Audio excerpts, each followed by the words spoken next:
She was standing on her own porch holding a broken key when they slammed her face into her own door. They thought she was a trespasser. She was the federal judge who had personally signed their department's wiretap authorizations 4 hours earlier. Their careers ended before the handcuffs clicked shut. They just didn't know it yet. The red and blue lights fractured the silence of Maplewood Estates with the violence of something that did not belong there. A woman in a tailored trench coat was shoved hard against a heavy mahogany door, the cold steel of handcuffs biting into her wrists. She was not a prowler. She was not a criminal. She was the Honorable Renee Washington, a sitting United States federal judge, and the two officers slamming her into her own front door had no idea they had just assaulted the exact magistrate whose signature authorized every wiretap their precinct had relied on for the past 2 years. The trap was already closing. They were already inside it. They would spend the rest of the night building the walls higher. The neighborhood of Maplewood Estates announced itself in the ways that old money always does, not loudly, not with fountains or gilded gates, but in the weight of silence after 10 o'clock, in the width of the lots. In the amber warmth of streetlights that cast the manicured lawns in a glow that managed to feel simultaneously welcoming and exclusive. The oaks lining Halcyon Drive had been standing since before the Civil Rights Act was law, and on winter nights, the wind moved through them with a sound that was almost musical, almost a warning. It was 11:47 on a Wednesday in early February when Judge Renee Washington turned her dark blue sedan onto Halcyon Drive and felt the specific physical relief of being almost home. Not emotional relief, something more fundamental than that. A loosening in the shoulders, a slow exhale. The unconscious unclenching of a jaw that had been set hard for the better part of 14 hours. The heater was running at full blast, but the cold had gotten into the car somewhere around the interstate exchange and refused to leave the way February cold, in this part of the country, always refused to leave, following you indoors and into the bones. She pulled into her long driveway, cut the engine, and sat for a moment in the silence. 3 breaths slow. It was not meditation. It was the ritual that stood between the version of her that existed in courtroom 14B of the United States District Court, robed presiding absolute, and the version of her that existed here on this driveway, in this cold, who needed to eat something and sleep for 6 hours before the alarm went off. She reached for her leather briefcase on the passenger seat. It was heavy tonight, heavier than most. Inside were 47 pages of sealed pretrial motions for the Haverford racketeering case, 3 sets of annotated case law, and the wiretap authorization she had reviewed and signed at 4:30 that afternoon. The 7th in the case, a routine federal order allowing the FBI's Financial Crimes Unit to monitor communications between Martin Haverford's personal attorney and a known associate in the Cayman Islands. She had read every word of the supporting affidavit. She had annotated 3 concerns. She had satisfied herself that the constitutional standard was met. She had signed. That signed document now sat in her briefcase. In 3 days, the Haverford trial would begin. Tonight, she just needed to get inside. She stepped into the cold, real cold, the kind with teeth blowing off the coast on a northwest wind, and walked up the stone path between the ornamental boxwoods toward the front door. The motion sensor light above the mahogany entryway flickered on, casting pale yellow light over the porch. She loved that door. Original to the house, installed in 1927, solid enough to communicate something without saying a word. Permanent, not going anywhere. She found her house key by feel, inserted it into the antique brass deadbolt, and turned. The key did not turn. She tried again, not the smooth resistance of a locked bolt, but something rougher, mechanical wrong. She pulled back slightly, reseated. It applied more careful pressure, felt the slight give. The micro-fracture. And then with a sensation that traveled unpleasantly from her fingertips up through her wrist, the key snapped. She stood with half the key in her hand, the other half lodged in the deadbolt, and let herself be tired for exactly 1 moment. Just 1. Then she straightened, reached for her phone, and pulled up the number for Diamond Locksmith Services. She did not hear the cruiser coming. above the doorframe, fitted so precisely into the carved oak molding that a visitor would need to know exactly where to look. A small, wide-angle security lens caught the first pulse of blue and red light washing across the wet asphalt of Halcyon Drive. The motion sensor registered activity. The recording began uploading in real time to an encrypted federal server capturing everything in 4K resolution with omnidirectional audio, the way it had been designed to do since the day the U.S. Marshals Service recommended that all federal judges in the district review their home security arrangements. Renee had installed it 2 years ago and never once needed to check the footage. That was about to change. Officer Dale Mercer had been patrolling the 9th District for 17 years. And in those 17 years, he had developed what he called an instinct. He used the word with pride the way some men used experience or wisdom, as though time had distilled something essential in him, had sharpened his perception into a clarity that younger officers simply didn't yet possess. What Dale Mercer called Instinct 14 official use of force complaints called something else entirely. The complaints lived in a file on the 4th floor of the 9th District Precinct. But they didn't live there in any active sense. Over 17 years, they had been reviewed, documented, and systematically neutralized through the reliable mechanism of Bill Dawson, the Fraternal Order of Police Union representative, who played Thursday evening poker with Captain Morris Hendricks and who had a gift for language that transformed excessive force into dynamic response to perceived threat and racial profiling into pattern recognition based on environmental indicators. Dawson was not a stupid man. He was a precise man, and precision in the service of the wrong ends is one of the most dangerous things in the world. At the precinct, they called Mercer the Closer, a reference to the fact that he never left a scene without a collar. He had a gift for finding reasons for locating the angle that turned a routine stop into an arrest for escalating situations just far enough that the subject did the thing that gave him cause. The newer officers studied him. The smarter ones felt a creeping unease they couldn't always name. The ones who tried to name it found themselves on cold case assignments. At 44, Mercer was broad-necked and heavy-moving through the world with the physical confidence of someone whose size and badge had resolved most disagreements before they started. His philosophy, never written, communicated in 1,000 daily actions, was simple suspicion is probable cause, and the badge is the final word. He had never been seriously challenged on it. He expected he never would be. Beside him in Unit 3317 sat Officer Kyle Reston, 27, 8 months out of the academy, lean-wound, tight, not yet certain which instincts to trust and which ones to be afraid of. He had been assigned to Mercer's unit as part of the field training program. He had not asked for Mercer. He had not been given a choice. In 6 months, Reston had learned a great many things. He had learned how to write an incident report that said everything and revealed nothing. He had learned the wording that transformed, "I stopped this person because of the color of their skin," into suspicious behavior consistent with criminal intent. He had learned that Mercer had a specific quiet reaction to expensive cars driven by black men or black women through neighborhoods where in Mercer's calculation they had no organic reason to be a narrowing of the eyes, a slight forward lean, a hand that drifted to the door handle before any rational assessment had been made. He had also learned that voicing any discomfort produced a response so cold and complete that silence was easier. He had learned this in the 3rd week. He had not forgotten it. On the night of February 6th, Mercer was running the final hour of a double shift, tired and bored, in equal measure, a dangerous combination for a man whose filter was already thin. He was rolling through Maplewood Estates, which the 9th District patrolled twice nightly under an arrangement with the Residents Association, when he saw the figure on the porch, a black woman in a dark coat appearing to work a lock on a $2.3 million Colonial. He saw it from half a block away and made the decision before he had consciously formed a thought. He killed the headlights, slowed to a crawl, pulled to the curb. "Look at that," he said quietly. Reston leaned forward. He saw a woman in a trench coat at a front door.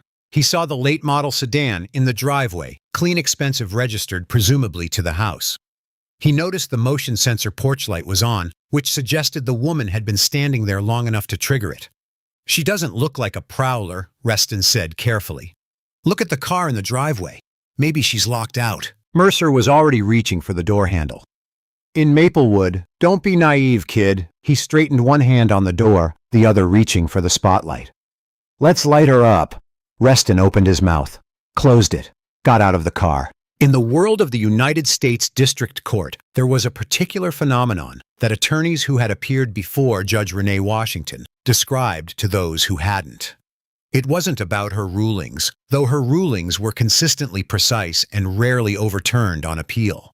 It wasn't about her questioning from the bench, though her questions had a way of locating the exact structural weakness in an argument with surgical accuracy. It was something more fundamental.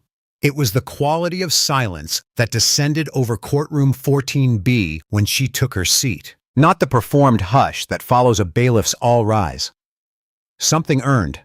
Something that came from 26 years on the federal bench, a decade as a federal prosecutor before that, and 7 years before that as a public defender in the overworked, underfunded criminal defense system of Trenton, New Jersey, where a 19-year-old named Marcus, her cousin, had met his court-appointed attorney for the first time 20 minutes before his arraignment, and where something had been installed in 14-year-old Renee Washington that never fully unwound. Not bitterness, something more useful than bitterness.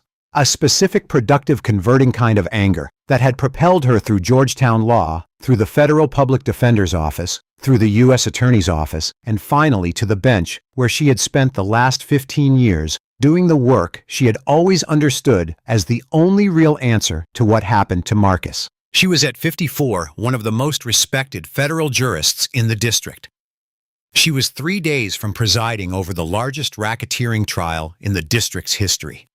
And her briefcase, currently sitting on the porch railing beside the mahogany door, contained the signed wiretap authorization that kept the Haverford investigation alive. The signature on that document was the reason the 9th District's Financial Crimes Unit had been able to monitor Haverford's offshore communications for the past 60 days. Without her signature, the wiretap had no legal foundation.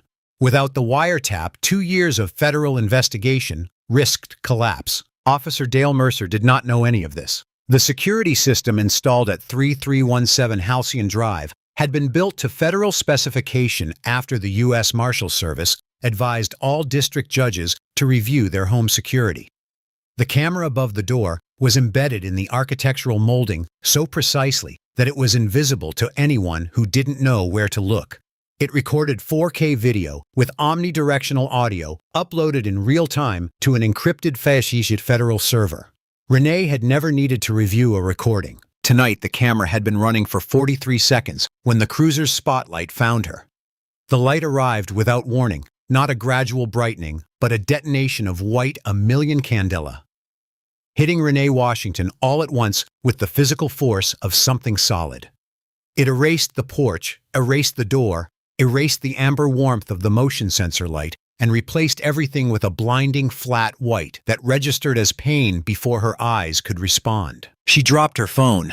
It cracked against the flagstone, and she registered the sound distantly.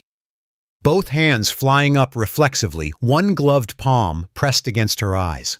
Body turning instinctively away from the source. She blinked hard, forcing her pupils to respond, and heard simultaneously 2 car doors opening and a voice booming through a vehicle PA system with the specific register of a command that had bypassed the question phase entirely. "Step away from the door. Hands where I can see them. Now!" Renee breathed. In through the nose, the cold air sharp and clean out through the mouth. She had been in rooms with aggressive men her entire professional life. She had sat beside clients who were frightened and guilty, and sometimes both. She had presided over proceedings where the emotional temperature was high enough to make the air vibrate. She knew how to be still in conditions designed to produce panic. She turned slowly, hands spread wide and visible at her sides, left hand holding the phone, right hand holding the broken half of the brass key. She kept her chin level, looked toward the cruiser, and called out in the carrying voice she used when projecting to the back of a courtroom. "Officers, there is no problem here. I live at this address. My key broke off in the lock. I was calling a locksmith. Ain't I?" The cruiser doors were open, 2 figures moving toward her on the stone walkway. The first one came into the porch light's range, first, large broad, moving with a forward weight distribution that communicated aggression before a single word had passed between them. His hand was on his holster palm resting on the grip with the territorial familiarity of someone who had been doing this long enough that the gesture was unconscious. Name tag, Mercer. His eyes moved from her hands to her face, with an expression she recognized not from the abstract, but from 2 decades of watching it operate on other people in courtrooms and police reports, and the testimony of witnesses who struggled to make juries understand what it felt like to be on the receiving end of it. He had already decided what was happening. He was simply executing the decision. The second officer, younger, hanging back, looked at the sedan in the driveway, looked at Renee. Something moved across his face that was not empathy, but was the preliminary form of it. Doubt. Mercer stopped at the base of the porch steps, with his hand still on his weapon, and looked up at her without slowing, without softening, without any of the routine courtesies the handbook specified as appropriate opening for a residential contact. I said, step down from the porch. Now. Renee frowned. The hostility was naked without pretense. She kept her hands visible, kept her voice even. Officer, lower your voice. You are on my property. Measured clear. The voice she used when a witness was beginning to understand the direction of her questioning. My name is Renee Washington, and this is my residence. The vehicle in the driveway is registered to this address in my name. If you give me a moment to retrieve my identification from my briefcase, which is right there on the railing. I didn't ask for a life story. Mercer closed the distance, stopping 3 feet from the bottom step, letting his physical bulk do the work it was accustomed to doing. You don't reach into anything. You walk down these steps right now, or I come up there. You will do no such thing. Her voice dropped a full register, the shift that happened in her courtroom when she was done with the preliminary portion of proceedings and had moved into something more definitive. You are completely out of line, Officer Mercer. I am a federal judge. You are standing on private property, issuing unlawful orders to a homeowner who has committed no infraction. I am telling you to de-escalate this situation before you make a mistake you cannot undo. For a fraction of a second, one fraction gone almost before it formed, something crossed Mercer's face. A flicker. A blink. And then it was gone, replaced by something worse, amusement.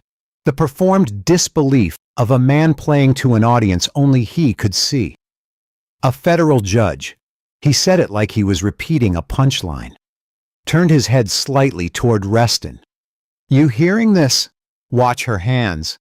Reston took a half step toward the sedan. Mercer, maybe I should run the plate. Shut up, Reston. The 2 words landed like a door being slammed. Reston went still. His jaw worked once. He looked at the ground. Renee watched this exchange with the comprehensive attention she brought to testimony that was about to become important. She understood with the clarity of someone who had spent 30 years studying the architecture of power and its abuses, that there was no version of this conversation that ended on the porch. She had seen this before. Not precisely this, not herself in handcuffs, not her own door, but this dynamic. A man fully committed to a narrative backed by a structure that had never required him to revise it. She lowered her voice one more register. The wind dropped for a moment, as though the night itself was listening. Officer Mercer. Each word placed deliberately, the way she placed words when she wanted them to stay in a room long after they were spoken.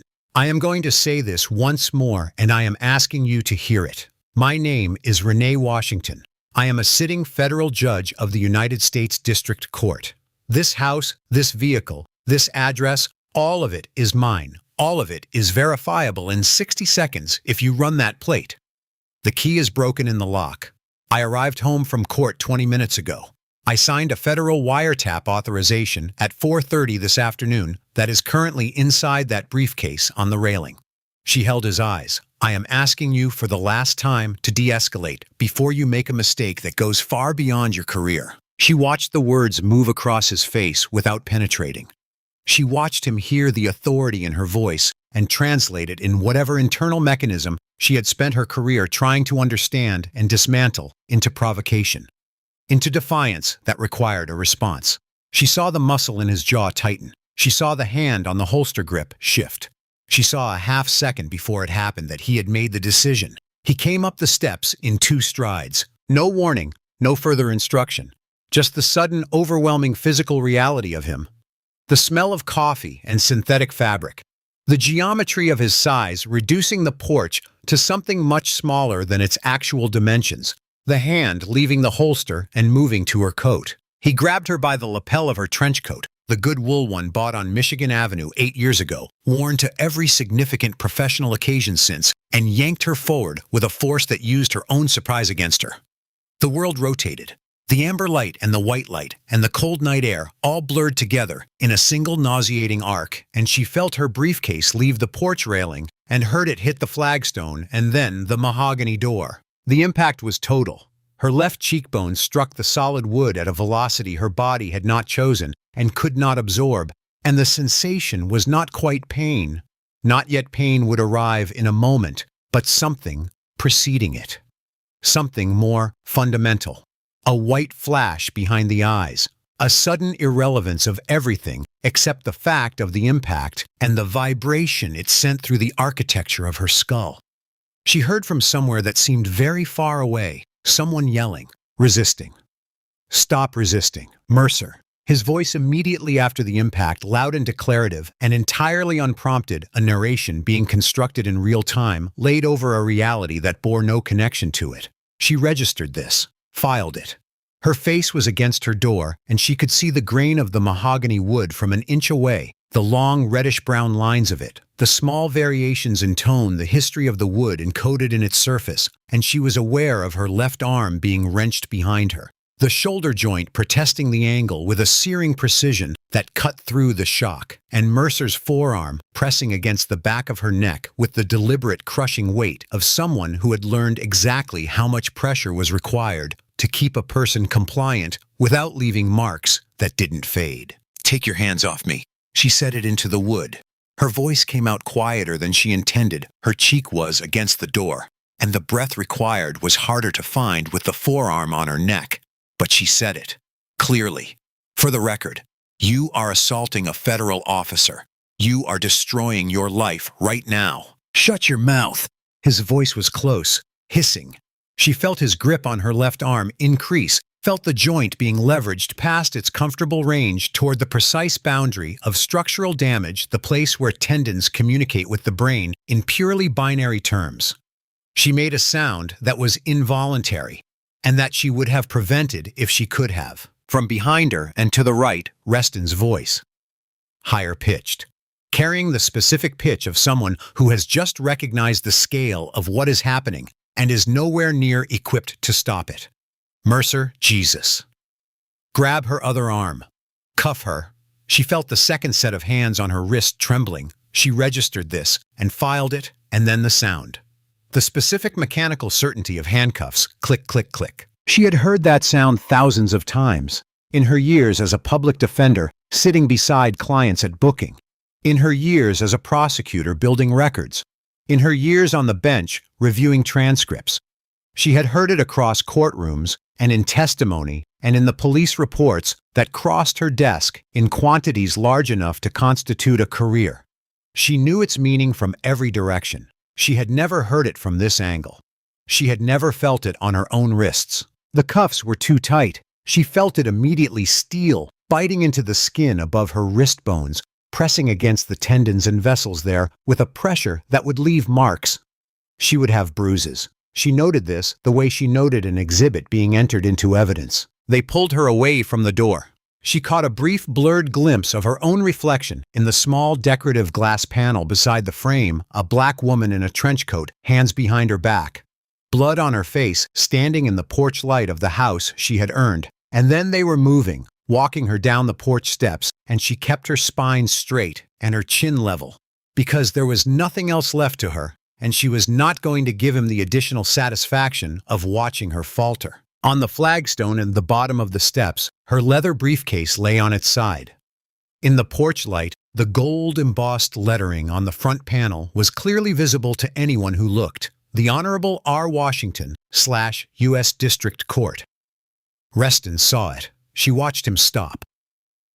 She watched him read it. She watched the color leave his face with the particular speed of someone processing information that cannot be reconciled with what they have already committed to. Mercer keyed his radio before the cruiser had pulled away from the curb. She heard every word, the mic open, dispatch acknowledging, the words going into the official record with the permanence of anything that gets time-stamped and filed in a federal proceeding. Dispatch, this is Unit 3317. B and E suspect in custody. 3317, Halcyon Drive, Maplewood Estates. Suspect was combative at the scene. Attempted to reach for my weapon. Reasonable force was utilized to effect the arrest. Requesting case number. The dispatch operator assigned one.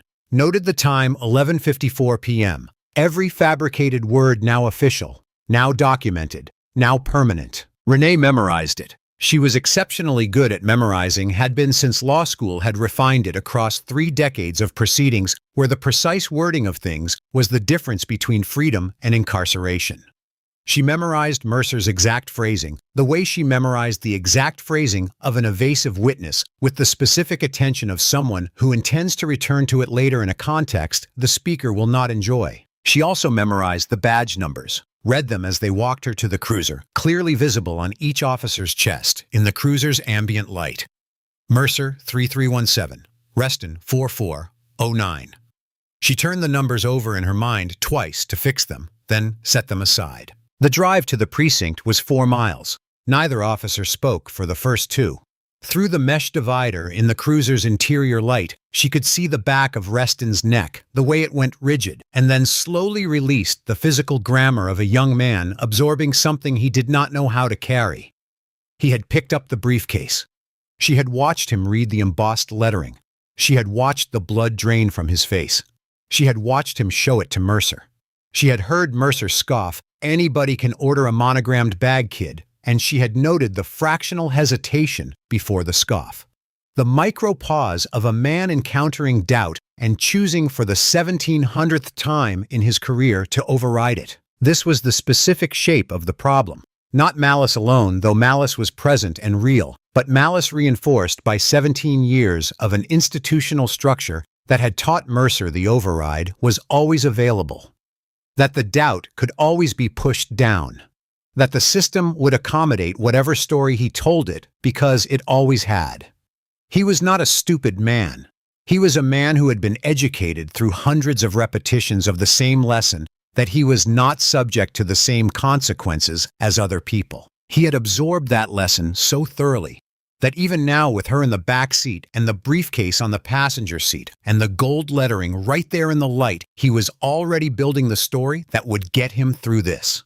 She could tell from the set of his shoulders. She could tell from the rhythm of his breathing, which had slowed and steadied in the way breathing does when someone has made a decision and is in the process of executing it. She watched the city pass outside the cruiser window.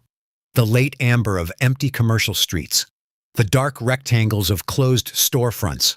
The occasional lit window of someone awake at midnight who did not know what was happening in the back seat of this vehicle. And she thought with the methodical clarity she had always been able to locate in the center of disorder about what came next. She had a camera. She had an audio recording that would include Mercer's fabricated dispatch call, time-stamped and case-numbered going into the official record. She had a witness in the front seat whose face had communicated everything he couldn't say out loud. She had injuries that needed to be documented before they changed. She had in the briefcase on the passenger seat a federal wiretap authorization bearing her signature, which meant she could establish her identity title and jurisdiction for anyone with a computer and 30 seconds. And Mercer didn't know about the camera. He had walked up her porch steps and done what he did and walked away, believing the only evidence was his own account. He had no idea that above the doorframe, fitted invisibly into the carved oak molding, a lens had been recording in 4K with omnidirectional audio since the moment his spotlight lit up the wet asphalt of Halcyon Drive. He had no idea that the footage was already uploaded, already sitting on an encrypted federal server, already irrefutable. The cruiser turned into the 9th District Precinct lot. Renee straightened in the back seat, set her jaw against the pain in her cheekbone, and prepared for the next phase. He thought he had all the power. He had handed her every single piece of it. The 9th District Precinct at midnight, was a controlled chaos of overlapping realities, the officers coming off the late shift, the detectives on overnight, the holding cells along the east wall, producing their irregular percussion of voices and distress. Mercer walked Renee through the double-glass doors with his hand on her arm, not supporting gripping, and scanned the room with the expression of a man expecting an entrance to be appreciated. "Got a B&E suspect who decided to get froggy," he announced to the room, generally with the casual bravado of someone confident of a sympathetic audience. His voice carried. Behind him, Reston came through the doors carrying the briefcase with both hands slightly away from his body, with the careful deliberateness of someone transporting something that might be unstable. Desk Sergeant Frank Okafor did not immediately look up. He was deep in a property damage report that had been sitting on his desk since the previous afternoon, and he grunted in the general direction of Mercer's voice. "Name Jane Doe for now. Refused to ID. Claims she's a judge." Mercer's tone carried a built-in chuckle. He shoved Renee toward the booking counter with unnecessary forward pressure. "Get ready for a show, Frank." Okafor set down his pen, sighed, looked up. He had 22 years on the job. He had testified in Renee Washington's courtroom 8 months ago, the Prescott Securities fraud case, and he had sat in the witness box for 2.5 hours, answering her questions with careful precision, and he had been struck, as everyone who appeared before her was struck by the absolute comprehensiveness of her attention. The sense that nothing said in her presence was going to pass without being weighed. The pen fell from his fingers. It clattered on the linoleum with a small sound that in the suddenly significant silence of what happened next seemed very loud. He saw the handcuffs. He saw the swelling along the left cheekbone already purpling at the center. He saw the dried blood tracking from a cut above the eyebrow down the left side of her face. And then he looked at her face, actually looked at it, and his brain completed the process of placing a face from one context into an entirely different context with a recognition that took 3 seconds and felt considerably longer. Frank Okafor stood up slowly. His chair rolled back and struck the filing cabinet. He gripped the edge of the desk with both hands, and the color left his face in a comprehensive inside-out wave of cold. He looked at Renee. He looked at Mercer. He looked at Renee again. "Mercer," he said. The word came out barely audible. He cleared his throat. "What have you done?" It was not a question. Mercer's bravado developed its first fracture. Not a collapse, a hairline thing, a fine stress crack running through the performance of certainty he had been projecting since Halcyon Drive. He heard something in Okafor's voice he had not anticipated, and the not anticipating of it shifted something in his stance. But Mercer was not a man who retreated from doubt. He charged at it. "Caught her trying to pop a lock in Maplewood Estates," he said louder than necessary. "Volume a substitute for conviction. She was erratic at the scene. Refused to ID. Became physically combative when I attempted a standard pat-down. Made an aggressive motion toward my weapon. It's a clean collar, Frank. Don't give me that look." He said it with the authority of repetition, as though saying it with enough confidence could make it true by force of delivery alone. He looked to Reston for the corroborating nod that would transform one officer's story into a consensus. Reston was looking at the briefcase in his hands. Okafor came around the counter, moving faster than a man his size and age had any business moving, with the direct purposefulness of someone who has made a decision and is executing it without internal debate. He reached Renee in 4 steps, pulled the cuff keys from his belt, and unlocked the handcuffs himself, without asking Mercer, without acknowledging Mercer's seniority, without any of the deference that 17 years of institutional hierarchy normally demanded. Renee brought her arms forward slowly, winced as circulation returned to her fingers. Okafor watched her wince, and the muscle in his jaw moved once hard like a door being shut. "Judge Washington." He stopped, looked at the swelling on her cheekbone, the blood, the redness at her wrists. He looked like a man searching for something adequate to the magnitude of what he was looking at and discovering that nothing adequate existed. "Your Honor, do you need a paramedic?" "It's been a while since the Prescott trial, Sergeant Okafor," she said quietly. At those words, Judge Washington Dale Mercer took a physical step backward, not a voluntary motion, the involuntary retreat of a body responding to a threat the conscious mind hadn't fully assembled yet. His mouth opened, No sound came. He looked at the woman he had walked through those doors in handcuffs. The tailored coat, the absolute composure, the face that was bleeding and calm simultaneously. And something fundamental shifted in the architecture of his certainty, and the space where the certainty had been filled immediately with cold. It lasted perhaps 3 seconds. Then his survival instinct honed across 17 years of situations that required quick, decisive narrative construction, locked in like a gear engaging. He had a plan. He had always had a plan. The system had always accommodated his plans. He looked at Reston. His eyes communicated an instruction. Reston looked at the floor. "Locker room," Mercer said quietly. His hand closed on Reston's arm. "Now." Reston allowed himself to be steered. His face, as he passed Renee, was the face of a man walking away from something he understood at some level that was deeper than his ability to act on it, that he would spend a long time reckoning with. Renee Washington sat down on the hardwood bench in the open booking area. She declined Okafor's offer of his office. She declined the coffee. She declined the ice pack with a specific explanation. She wanted to remain in the open, in the area covered by the station security cameras, with her injuries in their current state.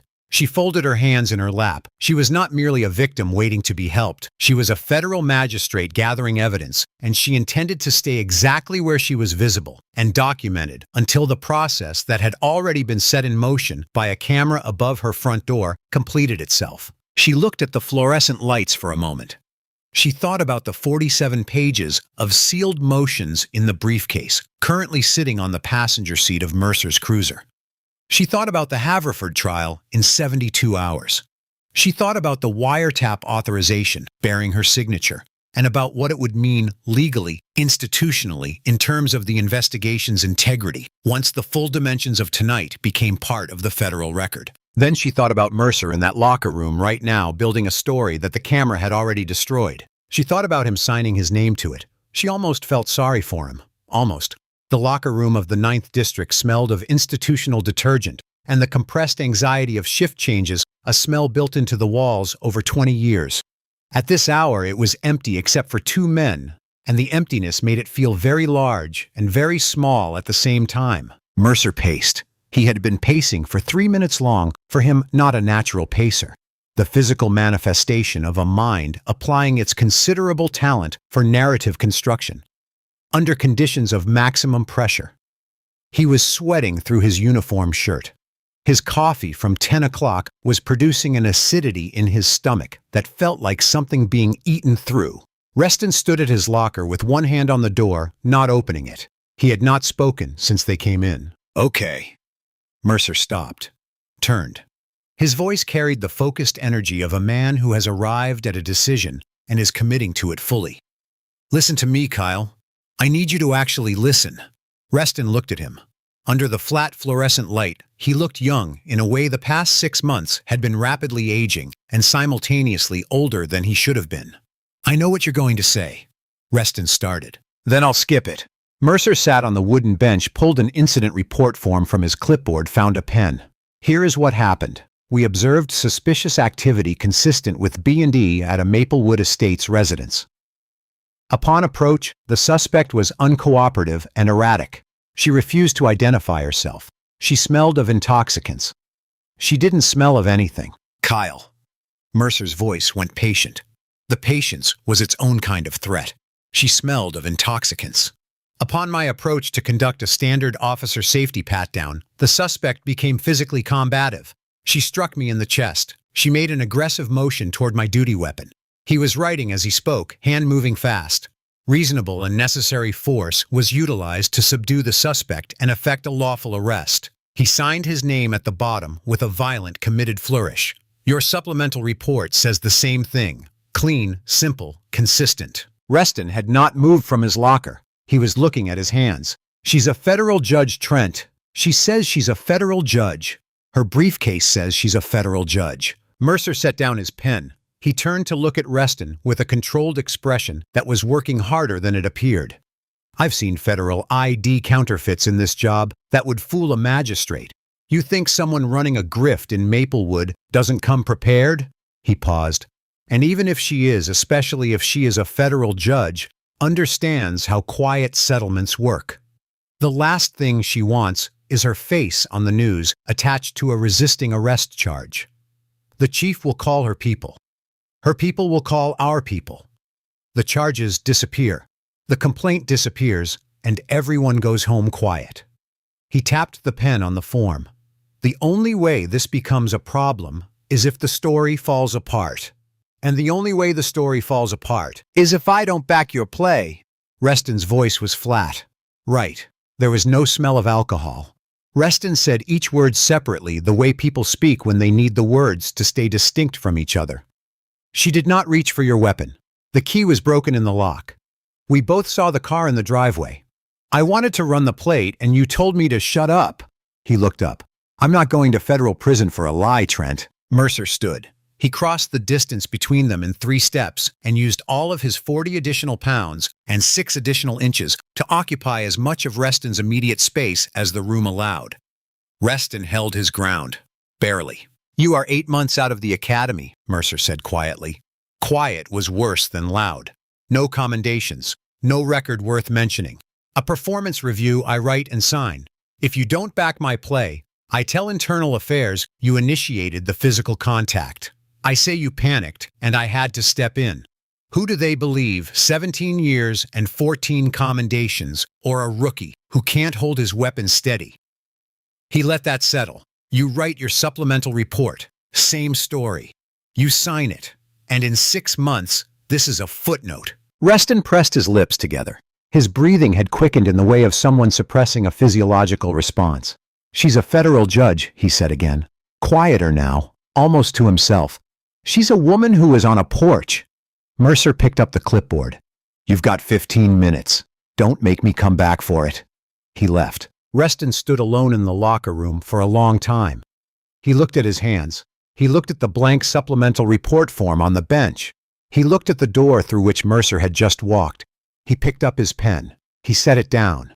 He put both hands over his face, and in the silence, and the fluorescent light, and the smell of detergent, the tears came quietly and without resolution. And 40 feet down the hallway, a woman sat on a hardwood bench with dried blood on her face, building her case. 34 minutes after Renee Washington was walked through the front doors of the 9th District Precinct, the heavy glass doors opened again, and the quality of that opening was different from every other opening they had experienced that night. Different in speed, different in the weight of what came through them. Chief of Police Gerald Harmon was 61 and had spent 30 years in law enforcement, and he had learned over those decades to read the temperature of a room from the threshold. What he read when he walked through those doors at 12:41 in the morning produced an understanding so complete and so cold that it bypassed his professional instincts entirely and went straight to something more fundamental. The specific physical recognition of a disaster that cannot be undone only accounted for. He was wearing a tuxedo. He had been at the Westfield Foundation Gala when Okafor called.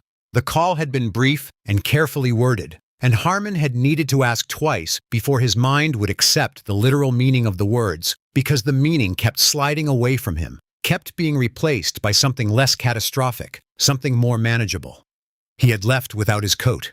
He had been in the building in 19 minutes. Behind him, matching his pace, exactly walked Special Agent in Charge Marcus Webb of the FBI's Regional Civil Rights Division. Webb was 49 and lean-moving with the self-contained efficiency of someone who had spent 2 decades in high-intensity investigative work and had learned long ago that urgency didn't need to be performed.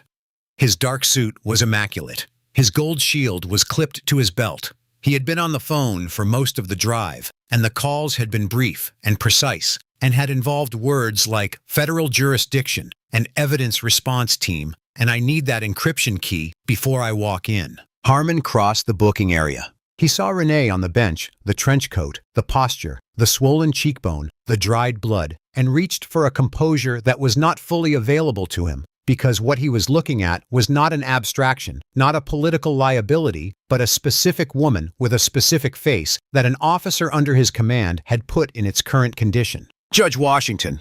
His voice came out rough. He extended both hands in a gesture that was intended to be concern and somehow emerged as an apology, still searching for its form. Your Honor, I cannot begin to express. This is a catastrophic error, a catastrophic misunderstanding. Please, my office. Renee stood. She did not take his hands. She looked at him with an expression that was not unkind, but was entirely clear about the work that kindness was and was not available to do right now. There is no misunderstanding, Chief Harmon. Steady, carrying. Your officers did not mistake me for someone else. They saw exactly what they expected to see, and they acted on that expectation. I told them my name. I told them my title. I told them my address. I offered my identification. Officer Mercer chose not to hear any of it. Harmon opened his mouth. The appropriate response is not an apology to me. It is a federal investigation. She looked at Webb. Agent Webb, thank you for coming. Webb gave a minimal nod. He had been assessing the room since entry, the location of officers present, the security cameras, the geometry of the booking area as an evidence scene. He produced his shield. Judge Washington, are you requiring immediate medical transport? Num. I'm requiring that you secure the officers who assaulted me before they finish constructing their accounts. They went to the locker room 32 minutes ago. They have not emerged. Harmon found his administrative instincts. We'll conduct a full internal affairs investigation. I can have Captain Hendricks. Your department no longer has jurisdiction over this matter. Renee cut him off with the clean precision she used to cut off evasive testimony. This is a federal civil rights investigation under Title 18 United States Code Section 242. Your Internal Affairs Division, which has processed and closed 14 prior complaints against Officer Mercer without adverse finding, is entirely recused. She paused. One beat. I've reviewed the complaint history, Chief. All 14, all managed by the same union representative, all closed without discipline. Another beat. I've been reviewing it for approximately 31 minutes. The number landed in the room with a weight that was almost audible. Harmon went still. Webb made a note. The locker room door opened at 12:47. Mercer came out first, clipboard in hand, uniform squared expression, arranged into a performance of composure that had clearly cost him some effort. He walked with the deliberate shoulders-back stride he used when the physical performance needed to carry weight that conviction alone could no longer supply.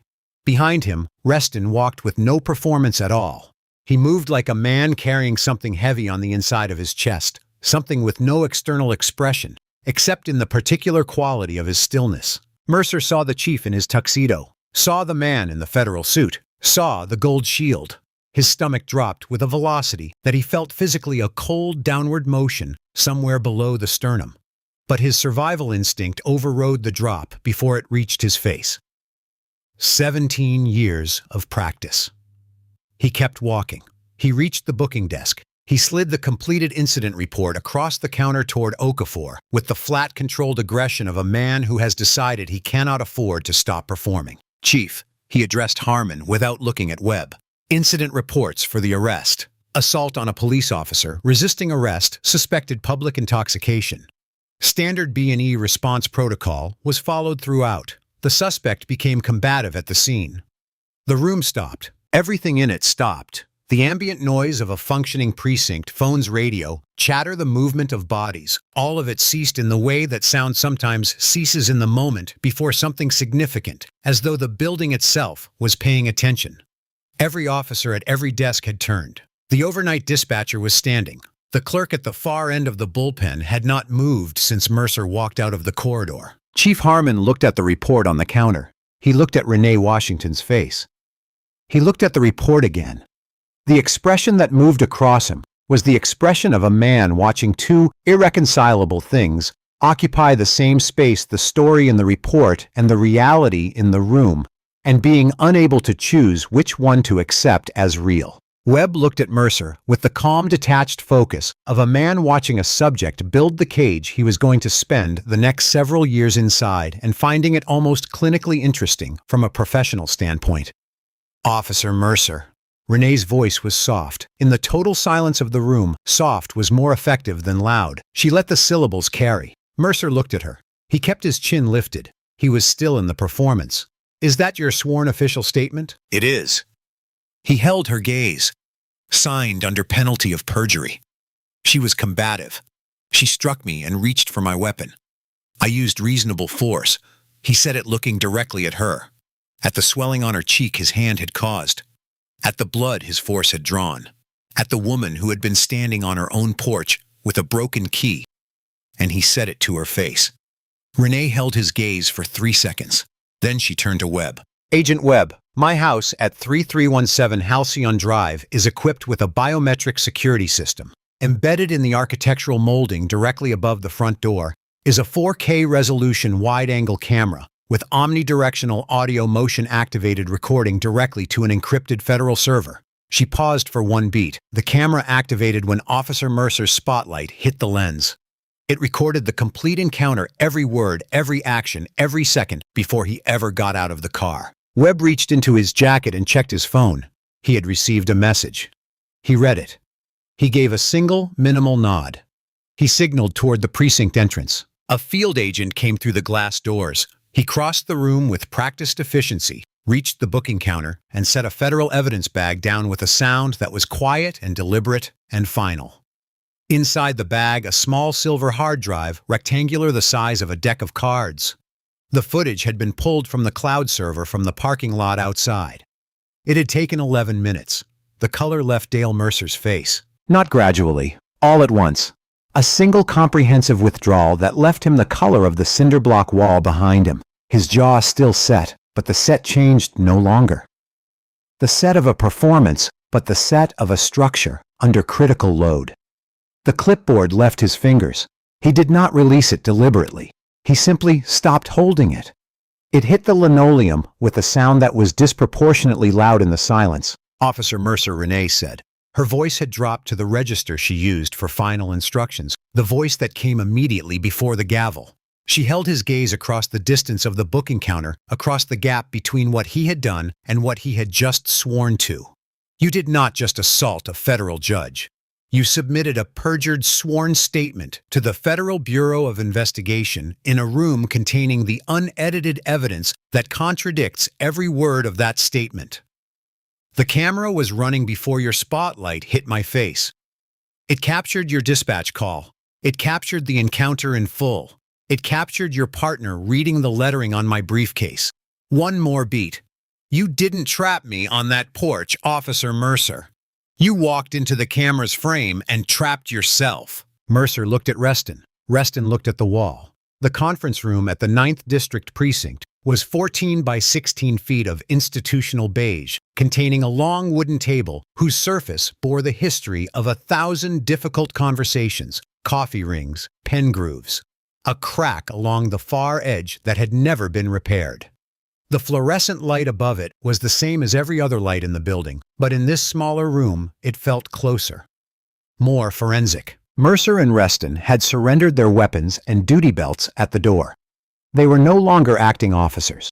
They were subjects of a federal investigation, and the adjustment required by that change in status was visible in both of them. In Mercer's hyperventilating, barely controlled his eyes moving around the room in the pattern of a man locating exits and finding they're all conceptual. In Reston's face down on his arms on the table's shoulders, moving in the irregular rhythm of crying held back until it wasn't. Renee sat in the corner, an ice pack finally held to her cheekbone. She'd accepted it now.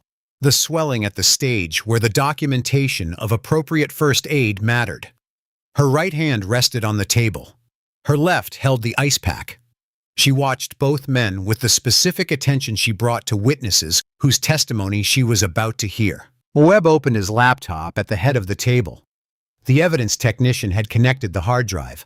The footage was loaded and indexed. Webb looked at the room. Nobody speaks until the footage is finished. He pressed play. The monitor at the end of the room came to life. The security system's night vision rendering was not the greenish monochrome of consumer cameras, but a full-spectrum high-definition image in which every detail of the porch at 3317 Halcyon Drive was as clear as midday. The stone path, the ornamental boxwoods, the warm cone of the motion sensor light, and in the center of the frame, a woman in a trench coat exhausted, fumbling with her keys, reaching for her phone. The audio was pristine. The omnidirectional microphone had captured everything, the northwest wind through the oaks, the distant sound of a passing car, and most critically, the sharp mechanical snap of the key breaking in the deadbolt. Sharp. unambiguous, documented. Then, the light. The cruiser's spotlight hit the lens and the aperture adjusted, and for a fraction of a second, the image washed white, and then it cleared, and there was Renee Washington. Hands spread and visible, slowly turning, calling out clearly. "Officers, there is no problem here. I live at this address." My key broke off in the lock. I was calling a locksmith. Chief Harmon, sitting to Webb's right, made a sound behind the hand pressed to his mouth. It was not a word. Every exchange on the porch was there. Every fabrication Mercer had committed to paper was now playing against its own refutation. His laugh when Renee stated her title, Reston's quiet suggestion to run the plate, and Mercer's bark of dismissal. The charge up the steps, the grab, the spin, the impact. The sound of Renee's face hitting the mahogany door came through the conference room speakers with the full, terrible fidelity of an omnidirectional microphone, preserving every frequency. It was not an abstract sound. It was not a sound that allowed any space for alternative interpretation. 2 jurors would weep when it played in the trial courtroom. In this room, right now, Chief Harmon flinched so hard his chair moved. Reston, face still on his arms, made a sound that had been building for 47 minutes. Then Mercer's voice, immediate, loud, unprompted, resisting, stop, resisting. A narration laid over a reality that bore no connection to it. Documented, time-stamped, permanent. The video ran to its end, Renee being walked down her porch steps, head level, spine straight. Reston picking up the briefcase, the porch light catching the gold letters, the color leaving Reston's face. Mercer squinting at the lettering, scoffing, throwing the briefcase onto the passenger seat, and then went dark. The silence in the conference room was different from the silence before it. Before had been tension. This was something simpler, a single version of reality now established, now unchallengeable, sitting in the room with everyone who needed to reckon with it. Webb closed the laptop. He picked up a pen. He looked at Mercer. "Officer Mercer, I've read the incident report you submitted 20 minutes ago. Having just watched that footage in its entirety, would you like to amend your sworn statement?" Mercer's mouth opened and closed. He looked at Chief Harmon, who was looking at the table. Harmon would continue looking at the table for a very long time. Fast-moving situation Mercer managed. His voice had lost its essential quality. The projection was gone, the confidence gone. What remained was a smaller sound, the voice of a man operating without the armor. It had always worn, dark. I perceived a threat based on experience and training. The suspect. The footage timestamp shows 58 seconds between your spotlight activating and your first physical contact with Judge Washington. Webb's tone was flat, clinical. He turned his laptop briefly to show the timestamp. 58 seconds, during which she stated her name, her address, and her title. During which her hands were visible, holding a broken key. During which your partner attempted to run the license plate and you prevented him. He set the laptop down. What threat were you responding to specifically when you grabbed her coat lapel? No answer. Did you also perceive a threat when you dictated a sworn statement in which you alleged that she struck you and reached for your duty weapon actions, which appear nowhere in 58 seconds of high-definition footage? No answer. The chair beside Mercer scraped back with a violence that cut through the silence. Kyle Reston stood up. His face was wet. His chest was heaving. He looked like a man who has made the most agonizing decision available to him and is executing it before he can reverse it. He pointed at Mercer. His hand was not fully steady. "He took me to the locker room." His voice cracked on the first word and held for the rest. "He wrote the report out loud and told me to corroborate it. He said if I didn't, he'd tell Internal Affairs I started the fight. He slammed me into the lockers." He looked at Webb directly. She was completely calm on that porch. Her hands were visible. She gave him her name and her title and her address. He attacked her because she didn't cower to him. And then he dragged me to a locker room and tried to make me help him send a federal judge to jail for it. I am not doing that. I am not going to prison for this. I will tell you everything I saw that night, and everything I watched him do in 6 months on his unit. All of it. "Shut up!" Mercer lunged half out of his chair across the table, the last animal motion of someone who has run out of every other option. Webb was on his feet before Mercer cleared the table edge. His hand went to his hip. His voice hit the room with the specific force of a man who does not need to perform authority because he simply is it. Sit down, right now, or I put you on the ground myself. The voice stopped Mercer cold. He looked at Webb's hand. He looked at Webb's face. And then, with the specific reluctance of something giving way under a load it can no longer support, he sank back into his chair. The last of the fight went out of him. The performance went with it. What remained was the frame of a man who had been for 17 years something very specific and armored and certain, and who was now none of those things, and who was discovering for the first time what was underneath. Webb straightened his jacket. He walked around the table with measured, unhurried steps. He stopped behind Dale Mercer's chair and unclipped the federal-issue handcuffs from his belt. The sound they made in the silence was clean and clear and final. Trent Mercer, the voice of the federal government carrying the weight of an institution that had been building this moment from the first second the camera above Renee's door began recording. You are under arrest for violation of Title 18 United States Code, Section 242. Deprivation of rights under color of law. Section 371 Conspiracy to commit an offense against the United States. Section 1621 Perjury. He took Mercer's wrists. He pulled them behind Mercer's back. He applied the cuffs. Click, click, click. The sound was identical to the sound Mercer had made on the porch of 3317 Halcyon Drive when he had restrained Renee Washington's wrists too tightly and walked her down her own steps. Identical in mechanism, entirely different in meaning, the same sound from opposite sides of what it means to hold authority over another person. 3 additional federal agents stepped into the conference room doorway. Behind them, visible in the corridor beyond the 9th District, had gathered. Not called, not ordered.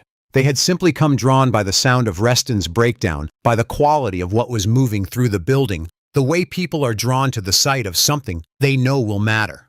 43 people filling the corridor, wall to wall. Okafor at the front, the overnight dispatcher at the back. A rookie who had been processing paperwork at the far end of the bullpen had walked the full length of the building to be here without quite knowing why. They stood in complete silence and watched Trent Mercer, the closer. The man whose name had been a kind of institutional weather in this building for 17 years, whose 14 complaint files had been managed into invisibility by a man who played poker. The captain, he walked forward in federal handcuffs through the space that had belonged to him, past the faces of people who had accommodated him, covered for him, looked away from him, been trained by his presence to look away, who were all at this specific moment not looking away. Nobody moved to help him. Nobody looked at the floor. The only sound was footsteps. Renee Washington stood from the corner chair. She set the ice pack on the table.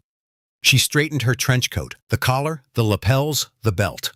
She picked up her cracked reading glasses from the table surface, examined the fracture in the left lens, and folded them into her pocket with the unhurried efficiency of someone who has 100 other things to do and is returning her attention to them. She crossed the room.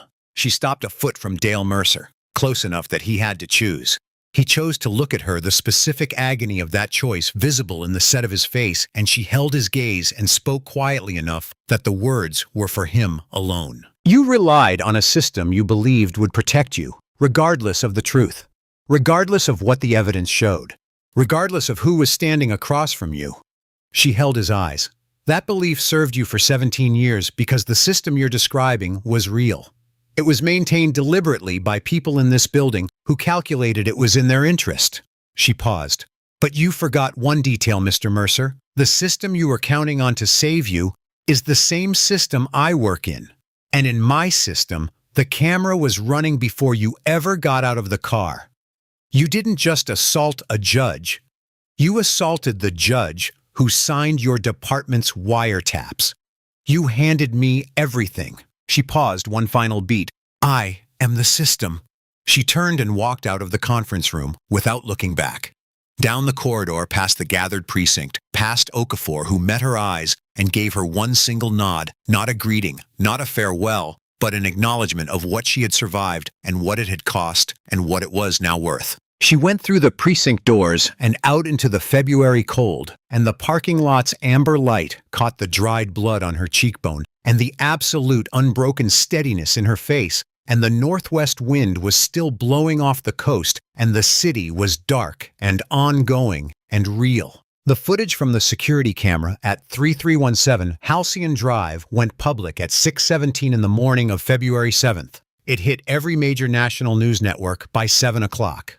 By 8, 3 cable networks were running it in continuous loops. By the following morning, it had 62 million views across platforms, a number still climbing, driven not by the usual mechanics of viral content, but by the more durable engine of genuine, unambiguous public reaction to something that was genuinely, unambiguously wrong. There was no ambiguity to argue about. There was no split-second decision to contextualize. There was no moment where a reasonable observer could say, well, from his position, with his information, one could understand, because the footage showed 58 seconds of a woman standing calmly on her own porch with a broken key stating her name and title and address clearly and repeatedly, and a man who heard all of it and grabbed her anyway. The sound of the impact played through every speaker in the country before the morning was out. It was not a sound that accommodated interpretation. It was just the sound. The Fraternal Order of Police Local, Chapter 9, which had defended Mercer through 14 prior complaints, all closed without discipline, convened an emergency board meeting at 9:30 that morning. The meeting lasted 45 minutes. At 10:15, the chapter president issued a 2-sentence press statement. Mercer's membership was permanently revoked, and all financial support for his legal defense was withdrawn. The statement contained no expression of regret, no acknowledgement of the 14 complaints, no mention of Bill Dawson. It was a calculation of institutional survival, made with the efficiency of an organization that had practice in such calculations. The blue wall of silence had not merely cracked. It had dissolved in advance of any pressure being applied to it, because the people inside it had watched the footage and done the math. Mercer liquidated his pension contributions $22,000 after penalties and took a second mortgage on his house to retain Warren Gill, a defense attorney who specialized in high-profile misconduct cases and who required a $30,000 retainer and charged $400 an hour and was the only attorney willing to touch the case. Mercer's wife, Patricia, watched the footage at the kitchen table while their daughters ate breakfast. She watched it twice. She went upstairs and packed a bag. She drove to her sister's house in Columbus that afternoon and filed for divorce from Columbus the next morning, citing irreconcilable differences accurate in a way that exceeded the legal definition. She froze the joint accounts. She did not return his calls. There was also a consequence that received less coverage, but that had profound implications for the district. The Haverford case, 3 days from trial, was placed under emergency judicial review. The assault on the signing magistrate triggered an automatic review of every wiretap authorization she had signed in the preceding 90 days to determine whether the integrity of those authorizations had been compromised by the events of February 6th.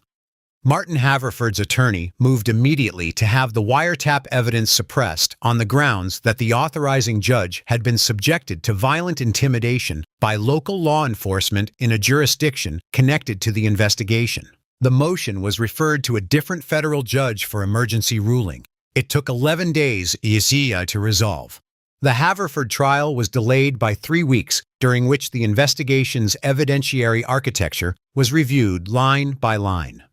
The wiretap authorizations were ultimately upheld. The review found no connection between the 9th District's misconduct and the federal financial crimes investigation, but the delay cost the prosecution momentum and cost the city coverage it could not afford. Dale Mercer had assaulted a judge on her own porch to assert dominance over 60 seconds of a Tuesday night. The consequences of those 60 seconds were still being counted.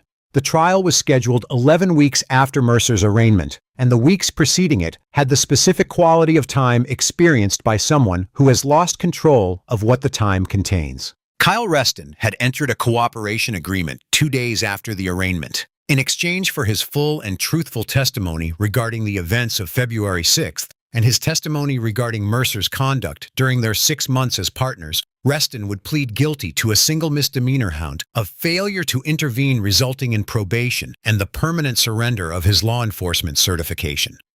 He would never carry a badge again. He had known this when he stood up in the conference room and pointed.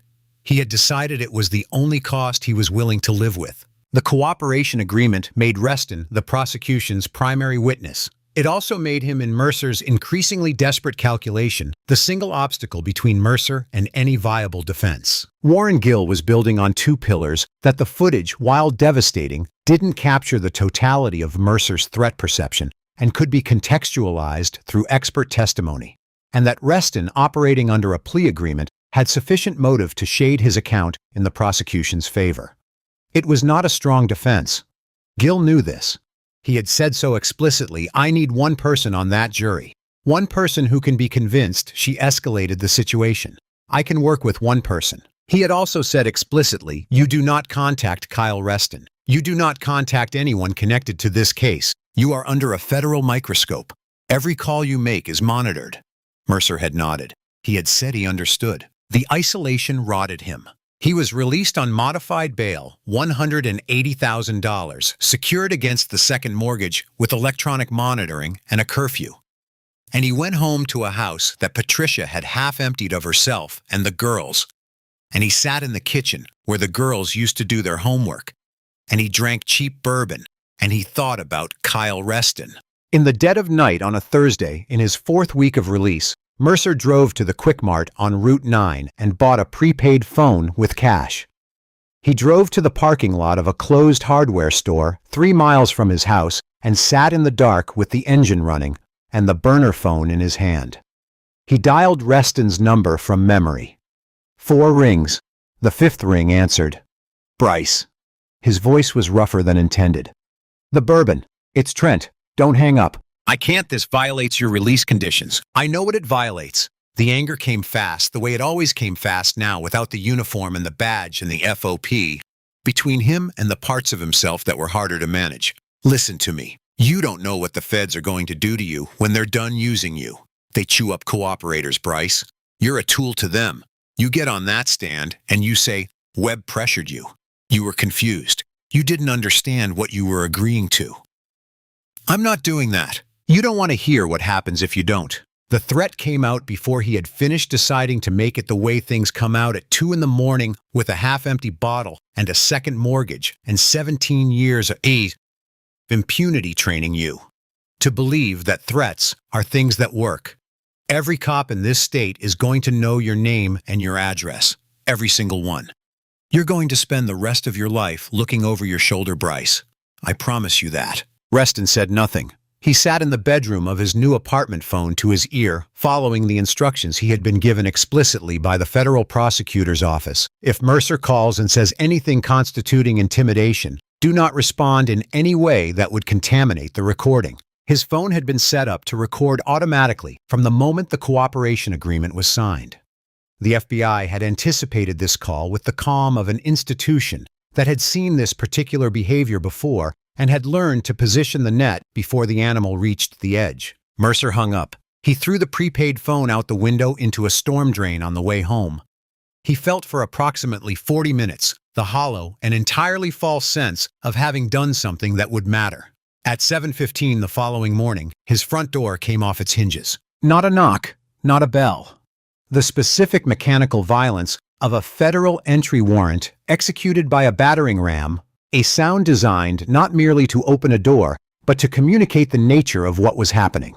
The door folded inward on the second impact, and through the opening came a 10-man FBI tactical team, and the first instruction they gave, leaded in the register of people who are not negotiating, was to get on the floor. Mercer got on the floor. He was in a t-shirt and shorts. He had no badge, no gun, no union, no institutional protection, no story that was going to work in the next 30 seconds or ever. He had the hardwood floor cold against his cheek and the sound of the handcuffs clicking into place and a voice reading him his rights over the noise of the entry team. That afternoon in federal court, Judge Calvin Rhodes looked down at the transcript of the wiretapped call with an expression that required no interpretation and revoked Mercer's bail without deliberating. The defendant represents a clear and present danger to the integrity of these proceedings, Judge Rhodes stated. He is remanded to the custody of the United States Marshals and will be held at Wilford Federal Detention Center, maximum security, until the conclusion of trial. Mercer looked back at the gallery as the marshals came forward. The gallery was empty except for Jill's paralegal and 2 reporters. There was no union representative. There was no wife. There was just the room and the door opening and the cell beyond it. The trial hadn't even started. He was already living in a cage. Satellite trucks had been parked in the blocks surrounding the federal courthouse since before dawn. Inside courtroom 5B, every seat in the gallery was filled. Mercer sat at the defense table in a gray suit provided by the Wilford Detention Center, 40 pounds lighter than the man who had walked up the porch steps of 3317. Halcyon Drive, hollow-eyed, his bulk converted by weeks of institutional food and sustained stress into something that was structurally the same man, but entirely different in character. The swagger was gone. The armor was gone. What sat in the gray suit looked exactly like what it was, a frightened man waiting for consequence. DOJ prosecutor Diane Holloway was 44, compact, precise, with the physical efficiency of someone who does not waste motion. She had tried 23 federal civil rights cases. Her conviction rate was referenced in DOJ training materials.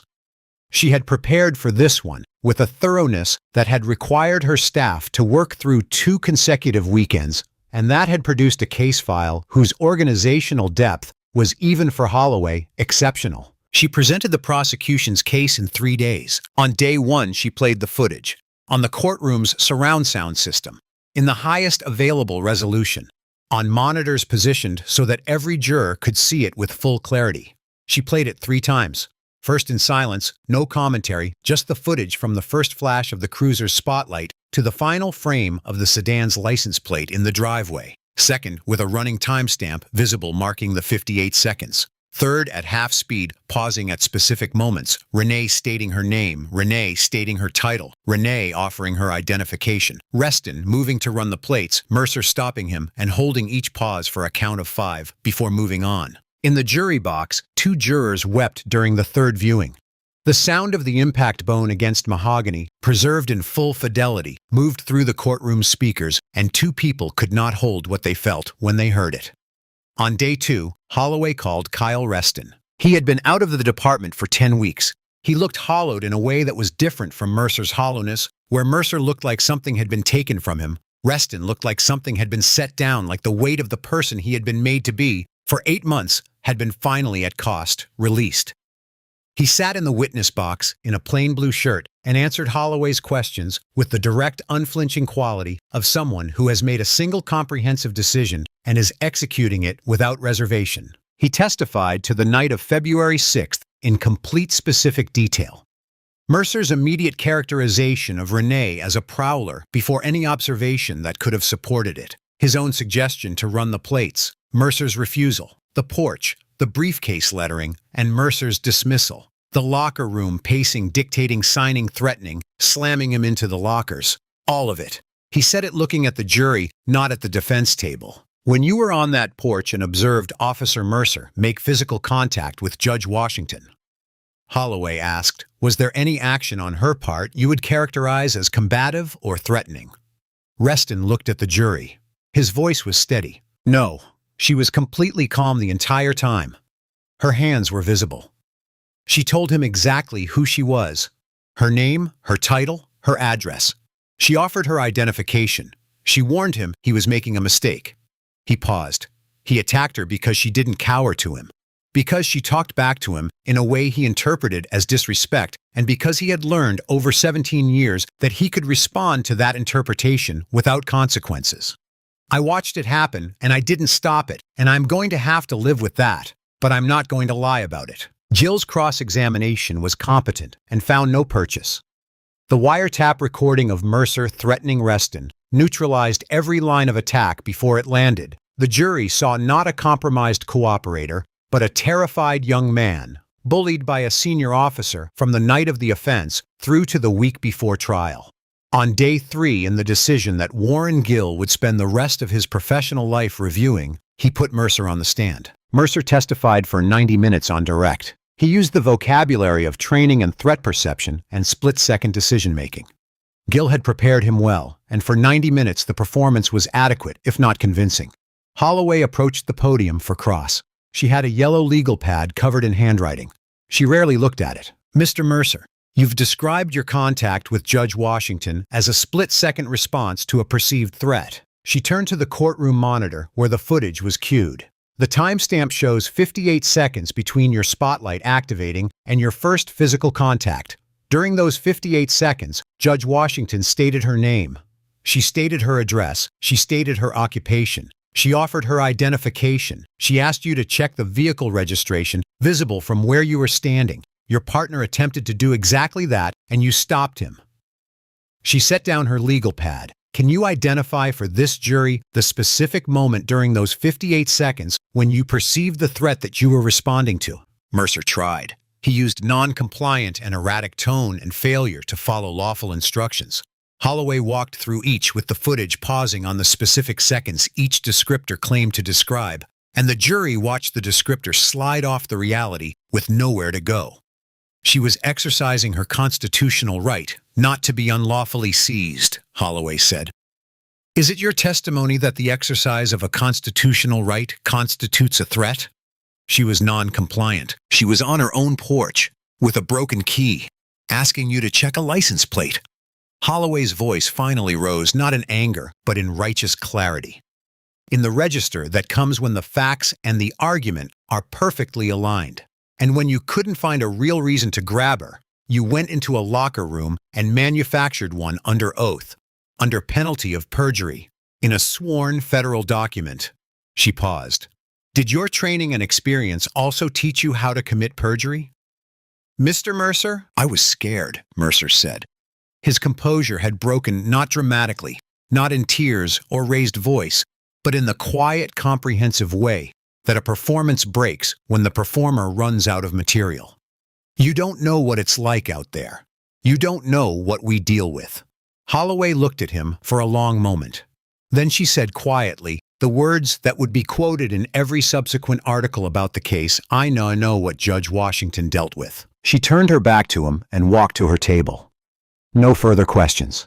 The jury deliberated for 3 hours and 50 minutes. When the four-person stood courtroom 5B was so quiet, the overhead lights were audible, that faint, persistent hum, the sound of the building's infrastructure, the only noise in the room between the four-person rising and her voice. Count 1, deprivation of rights under color of law. Guilty. Count 2, conspiracy to commit an offense against the United States. Guilty. Count 3, perjury. Guilty. Count 4, witness tampering. Guilty. 4 words 4 times.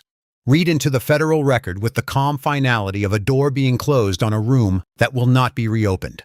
Mercer put his forehead on the defense table. He made a sound that was not a word and did not need to be. Gil closed his briefcase with the practiced efficiency of a man who understood that this moment, too, was a professional task to be executed without theatrics. In the second row of the gallery, Renee Washington sat with her hands folded in her lap.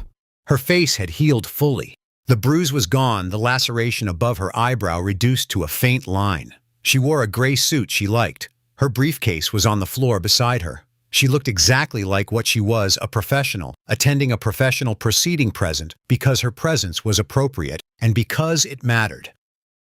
She did not look triumphant. She did not look relieved in any simple sense. She looked like a woman watching the natural conclusion of a case she had always known would resolve this way. The marshals came forward. Mercer stood, and as he turned toward the gallery, his eyes found hers across the room. She did not look away. She did not smile. She did not give him the satisfaction of contempt or the comfort of anything that resembled mercy. She gave him the full, clear, undeflected attention she brought to everything. The same attention she brought to a case file, to a line of testimony, to the precise language of an opinion that needed to be right. And in that look was neither victory nor cruelty, but simply the complete, unwavering acknowledgement of what had happened, what it had cost, and what it was now worth. Then she reached into her briefcase. She pulled out a document. She uncapped her pen. She began to read. 6 months after the verdict, the federal courthouse was quieter. The satellite trucks were gone. The national news cycle had moved as it always does to the next story, but the Mercer case lived on in the law review articles, the civil rights briefs, the DOJ training materials, where it would do its work in the years ahead, compounding quietly. The gallery at the sentencing hearing was full, but not frenzied. The people in it were there for specific personal reasons, the attorneys watching the case, the community representatives who had spent years documenting Mercer's conduct, and who were here to see the documentation honored the journalists who understood that sentencing was in some ways the more consequential moment, the one that established permanent record. Renee Washington entered the well of the court at precisely 9 o'clock. Gray suit, new reading glasses, the same frames as the cracked ones, same prescription, because she had liked them and saw no reason to let the occasion of their damage become a reason to change what worked. She carried a single piece of paper, her victim impact statement, written the previous Thursday evening at her kitchen table alone after her clerks had gone home. She had written 6 drafts. The first 5 had said more than she wanted to say. She had cut them back until what remained was exactly as much as the court needed and nothing more. She stood at the podium. She looked at Judge Rhodes. She did not look at Mercer. Your Honor, her voice was the voice of the courtroom, measured, carrying clear. The physical injuries I sustained on February 6th healed within weeks. There are no lasting structural consequences to my shoulder, and the laceration above my left eyebrow has healed without scarring. I am physically intact. She paused for one breath. The deeper wound is not physical. It is the direct personal knowledge of how easily the truth can be buried when the person holding the false report also holds the authority of the state. What happened on my porch was not an anomaly. It was the outcome of a specific documented pattern of conduct that had been formally reported 14 times over 17 years and formally addressed 0 times. The mechanism that was supposed to prevent it had been captured by the very person it was supposed to constrain. She stopped. I was fortunate. I had a camera. I had a title. I had the specific knowledge and resources to navigate what followed. Most people do not have these things. On the nights when what happened to me happens to someone without a camera or a title, it does not end in a federal courtroom. It ends in a dismissal with prejudice and a notation in a file that no one reads. She looked down at the paper in her hands, then back up. I ask the court to ensure that Officer Mercer never again has the opportunity to use the authority of a badge as a weapon against the people that badge was issued to protect. I ask the court to recognize that this case is not only about what he did to me, it is about what the absence of accountability produces and what accountability, when it finally arrives, is worth. She stepped back from the podium. Judge Rhodes looked at Trent Mercer. Mercer was standing at the defense table, thinner still than at the trial. The gray detention suit now fitted to a smaller version of the man it had been made for. His hands were at his sides. His eyes were directed at a point on the floor approximately 6 feet in front of him that had apparently become very important. The arrogance was not subdued. It was not diminished. It was simply absent the way a quality disappears when the conditions that produced it have been permanently removed. Mr. Mercer, Judge Rhodes said, you were entrusted with a remarkable authority, the authority to deprive people of their liberty in service of public safety. That authority required as its essential precondition the judgment to exercise it without bias and the integrity to answer for it when you did not. You possessed neither. You used your badge as a personal instrument of contempt against a woman on her own property, and when confronted with the full weight of that decision, you attempted to use the machinery of your profession, sworn statements, official reports, the institutional apparatus of law enforcement, to imprison the person you had already harmed. He let that sit. The system did not save you. The system in this instance is the reason you are standing in it. He picked up his pen. On the count of deprivation of rights under color of law, this court sentences you to 11 years in federal prison. On the counts of perjury, conspiracy, and witness tampering, concurrent terms totaling an additional 3 years to be served consecutively to the primary sentence. He set down the pen. As your crimes were committed under the color of official authority, you are hereby stripped of your municipal pension.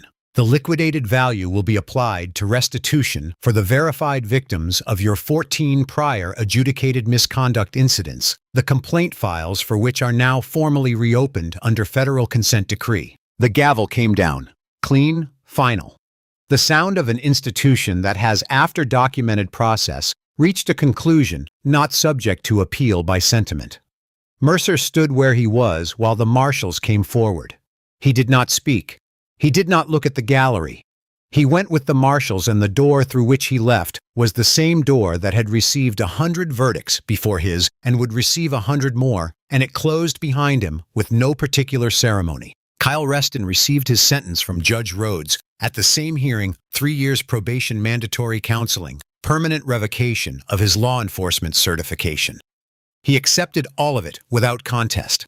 He left the courthouse quickly alone without speaking to anyone, and the city received him back into the ordinary life of a man in his late 20s who is starting over and who has a very specific thing to start over from. Renee Washington returned to her bench on the Monday following the sentencing. Courtroom 14B was exactly as she had left it, cold marble, the federal seal, the particular quality of silence that descended when she took her seat. That silence had not changed. If anything, it was deeper. The Haverford trial, delayed 3 weeks by the judicial review triggered by her assault, had proceeded and concluded. Martin Haverford had been convicted on 11 of 14 counts. His attorney's motion to suppress the wiretap evidence, the motion arguing that the authorizing judge had been subjected to violent intimidation by law enforcement connected to the jurisdiction, had been reviewed by a separate federal judge and denied. Renee had written a separate opinion on the matter, concurring with the denial, addressing the question of whether a judge's assault by unrelated officers could compromise the integrity of previously authorized surveillance. The opinion ran 12 pages. It was already being cited. The consequences of the Mercer case extended past the sentence. Bill Dawson, the union representative, who had processed and neutralized Mercer's 14 complaints, resigned his position 3 weeks after the verdict and was subsequently named as a co-conspirator in one of 3 criminal referrals arising from the reopened complaint files. He reached a plea agreement. Chief Harmon submitted his resignation before the end of the calendar year. The 9th District was placed under a federal consent decree requiring independent civilian oversight of all use-of-force reviews and mandatory body camera protocols for 5 years. The consent decree was overseen by a federal monitor appointed by the U.S. District Court. The case became a precedent, cited in federal civil rights litigation across 6 states in the 18 months following the verdict, included in DOJ training curricula, referenced in law review articles at 3 law schools. The specific mechanism it established, that a victim's home security footage constituted independent federal evidence sufficient to override a perjured official report, was applied in 4 subsequent cases before the year was out. On a Tuesday evening in August, 6 months after the sentencing, Renee turned her dark blue sedan onto Halcyon Drive in the long, warm light of a summer evening. The ornamental boxwoods needed trimming. She had been meaning to call the landscaper for 2 weeks. The motion sensor light above the front door came on as she reached the bottom porch step. The new deadbolt, installed the morning after the incident by a locksmith who had arrived at 7:30 and had done his job efficiently and without commentary, turned smoothly and completely when she inserted the key. She pushed open the mahogany door. The house received her with its particular silence, the silence of a place carefully chosen and well-maintained and kept through difficulty, and beyond it kept. She set her briefcase on the entryway table. She took off her coat. She stood in the hallway for a moment and let the silence settle around her. She thought briefly about what it had been like to open this door in the weeks immediately after February 6th. The particular quality of attention she had brought to the ordinary action of inserting the key. The way she had for a while been aware of the porch light and the motion sensor and the amber reflection of the streetlights on the wet driveway, with a specificity that was not comfortable. The body's way of encoding and re-encoding a record it cannot afford to lose. That had faded. Not all at once, not in a moment, but gradually. The way the bruise had faded from dark to purple to yellow to the faint trace, and then to nothing visible, though the bone remembered. The porch was a porch again. The door was a door again. The key turning in the lock was just the end of a day. She went to the kitchen, put the kettle on, opened the window above the sink an inch. The August evening was warm, and the air was good, and stood in the kitchen she had designed herself in the house she had earned, and let the quiet be what it was. Outside on Halcyon Drive, somewhere down the block, a child was calling to another child. The ordinary music of a summer neighborhood going about its business. Renee made her tea. She took it to the table. She opened the case file she had brought home, uncapped her pen, and went back to the work that had always been hers. The careful, relentless human work of making the law mean what it was supposed to mean. The door was locked. The house was hers. In the morning, Courtroom 14B would be waiting. Subscribe to our channel for more powerful stories of justice, accountability, and the people who refused to be erased.